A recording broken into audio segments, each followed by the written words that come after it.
You've probably seen them along the side of the road, signs encouraging you to vote for one candidate or another. But in recent years, political messages are increasingly going online, where politicians can speak more directly with the voters and hear what they're thinking. ABC 7's Ray Collins shows us how this technology is changing our political landscape. The oldest button is now 116 years old. Mark Weston's a Sarasota-based presidential historian. You see Woodrow Wilson and Warren Harding and Franklin Roosevelt. Not only does he collect buttons, he writes books about the presidency, and he can also tell you how the candidates used to campaign, which might shock you. During the 1700s and three-quarters of the 1800s, it was considered vulgar for a presidential candidate to campaign. So while their assistants are writing letters or sending telegraphs, they're at home. Thomas Jefferson, for example, during the 1800 election, was managing his wheat crop and writing a manual on parliamentary procedure.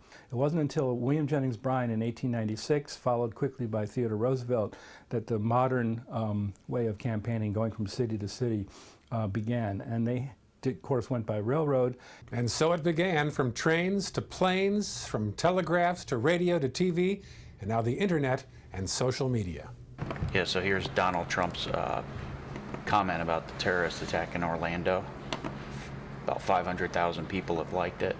256,000 people have shared it, so they posted it to their list, and 35,000 people have submitted comments.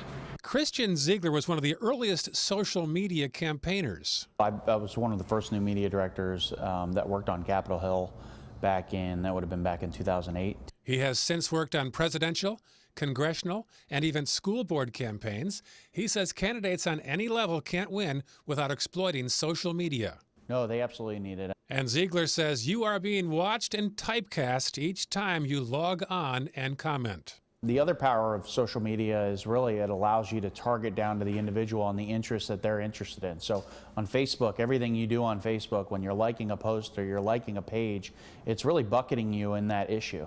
So if you are against amnesty and you mark it on Facebook that you're against amnesty, now those candidates can drive a message that's specifically catered to you. So is all this social media a good thing or a bad thing for our system? Mark Weston has mixed emotions. On one hand, the whole virtue of tact just seems to be flying out the window, and I think that's unfortunate. However, with tweets and Instagrams and things like that, you're getting a direct message from the candidate, which I think is a good thing. And no surprise, Ziegler agrees. Anytime you can have the candidate or the elected official speaking directly with the voters, it's a win. And anytime you can have the voters share their thoughts and their comments, it's a win. So social media really facilitates that, and I think it's a win for everyone. In Sarasota, Ray Collins, ABC 7, your Suncoast News.